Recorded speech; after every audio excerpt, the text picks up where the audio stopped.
Hello, and welcome to Sadie's Baked Goods. Today we're going to be making a bunch of bread, 2 rye, 1 white, and 1 brown. I'm going to show you how to make a bunch of different types of breads all at once, and just make a whole bunch of bread all at once so that you can time things out and make sure that everything's perfectly fine.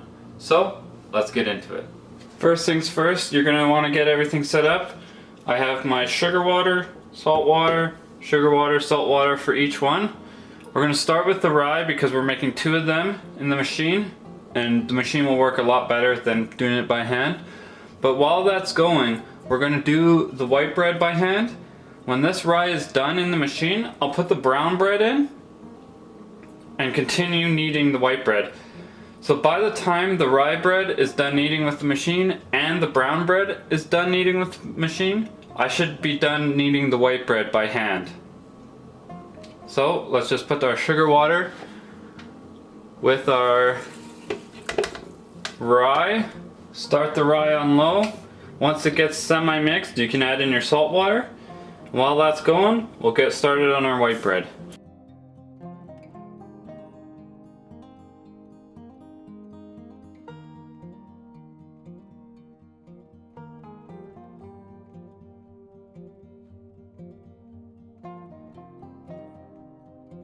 Once you get to this stage, you can turn up the speed. The other thing I forgot to mention is I'm making this into vegan bread, which for my recipes, all it means is you're taking out the butter, so it's quite an easy fix. Do everything the same except for take out the butter. Also, once you get your white bread forming a dough, take it out of the bowl and start kneading it on the table.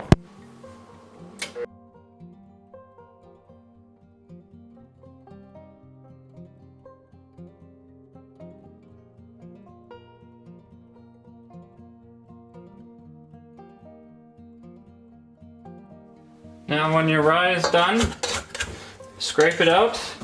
You can put it into your white bread bowl because you're already using regular bread flour in this recipe, so adding more won't hurt anything.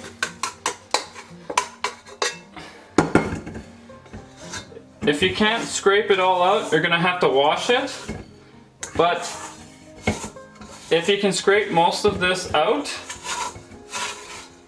as long as you're not doing a white bread after it or anything like that, you can just put your whole wheat in. Because with the rye bread, mixing a tiny bit of rye with your whole wheat, not going to change the flavor too much, it's not going to change the look or anything.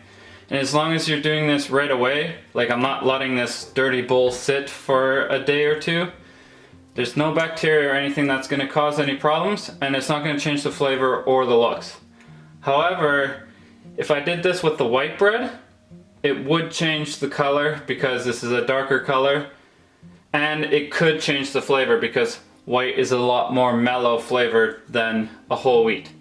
So keep that in mind if you're going to use the same bowl.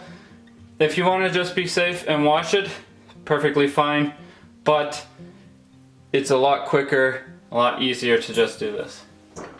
So we'll add in our whole wheat and yeast, and we'll use this bowl for our white bread once we're done kneading it. Add in our sugar water. We'll start kneading this again at low speed until it's semi-formed. We'll add in the salt water again. And while all that's happening just again, we'll be kneading our white bread. Make sure that you cover your dough once it's done so it can proof nicely.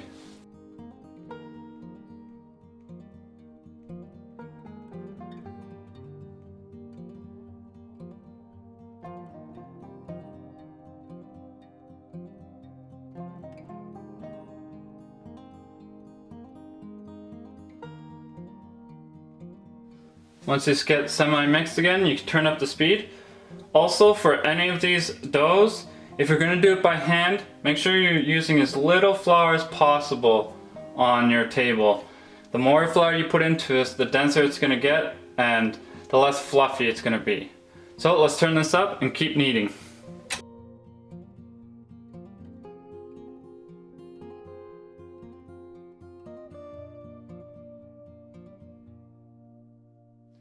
So now my brown bread is done as well. I'm not kneading super quick today. I don't know what it is. Maybe I'm just a little tired. But this white bread isn't perfect yet. So what I'm going to do is I'm just going to scrape this one out, put it into my other bowl. Again, because this is a white bread, I'm going to have to wash this first. And we'll come back then. Now that we have this all set up again. I am very close. I'm probably about a minute on the machine away. This will all just be down to practice. Normally you'll be able to knead it all in time, but if you do need the machine at the end, just do what I just did. And remember, if you don't have cloths, you can just use saran wrap. You just need to make sure that it's covered. So let's put this back on and cover our brown bread.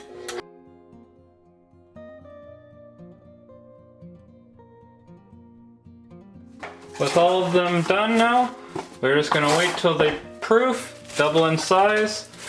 Make sure, depending on which one you're mixing first, you use colder water so that they all end up proofing around the same time.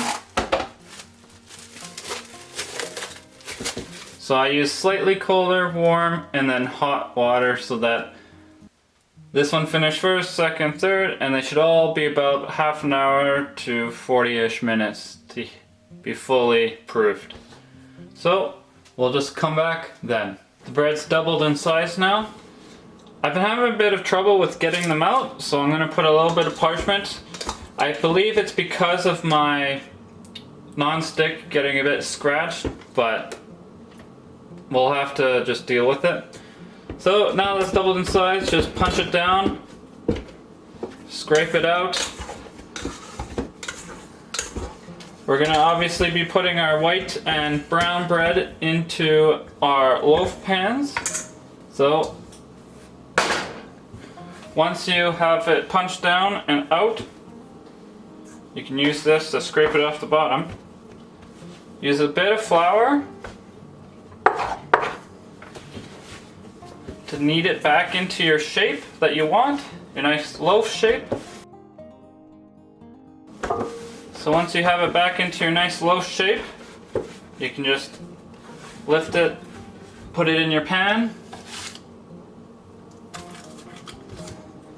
and we'll do our brown bread. Same idea, just punch it down.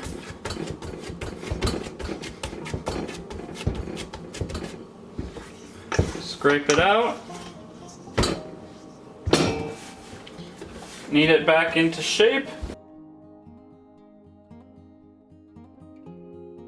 And put it into your pan as well. We'll put these off to the side and start on our rye. Remember, this is 2 recipes, so it's gonna look a lot bigger than your white bread and your brown bread. Also, my rye bread is slightly bigger. Scrape it off the sides. Now with this one, because it is 2 recipes, you're gonna have to cut it in half.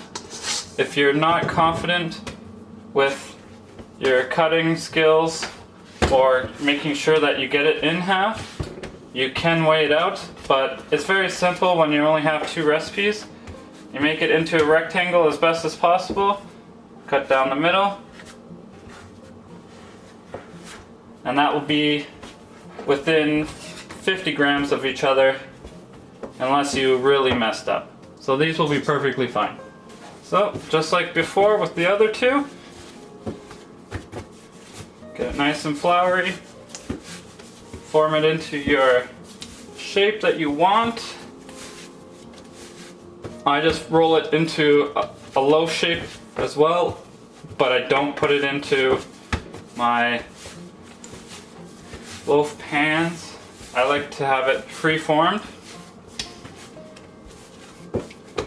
So just like so.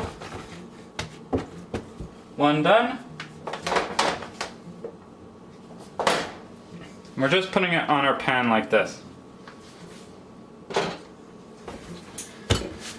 Same thing with this one.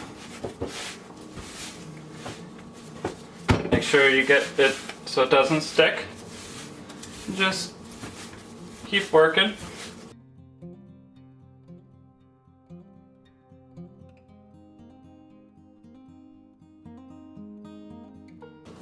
Now the only difference with the rye is you need to cut it.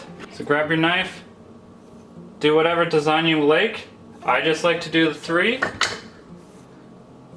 Don't hesitate when you cut or you're gonna drag and just damage the bread.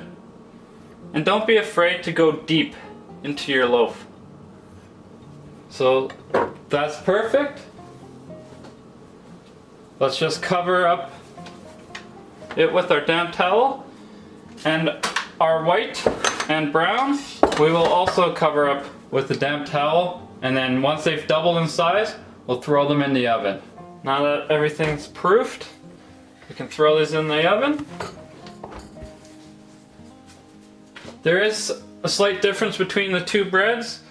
These 2 are very similar. They're just baked at 425, no steam or anything, but the steam doesn't really affect these ones in the slightest. So we can do both with steam and there's going to be no problem. So I have it steaming. I'm going to put this in, put these in, steam for 10 minutes, and then do the rest of the bake at 425.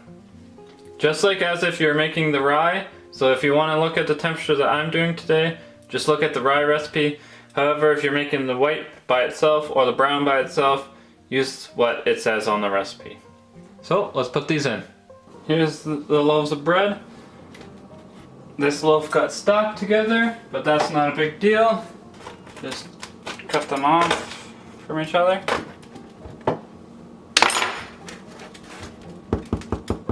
Sounds like hollow wood, so you know it's done. These are looking fairly good. This brown bread didn't puff up as nicely, so maybe it was a little too cold or not enough yeast to proof properly, but everything else turned out perfect, so it's pretty good for today. I won't be taste testing because I'm gonna be giving these away, so this is it. I'll just make sure that I get some nice pictures for you guys. But if you've liked this video, please like and subscribe. You can follow me on Facebook, Twitter, or Instagram. I even have my own website. Thank you, and have a nice day.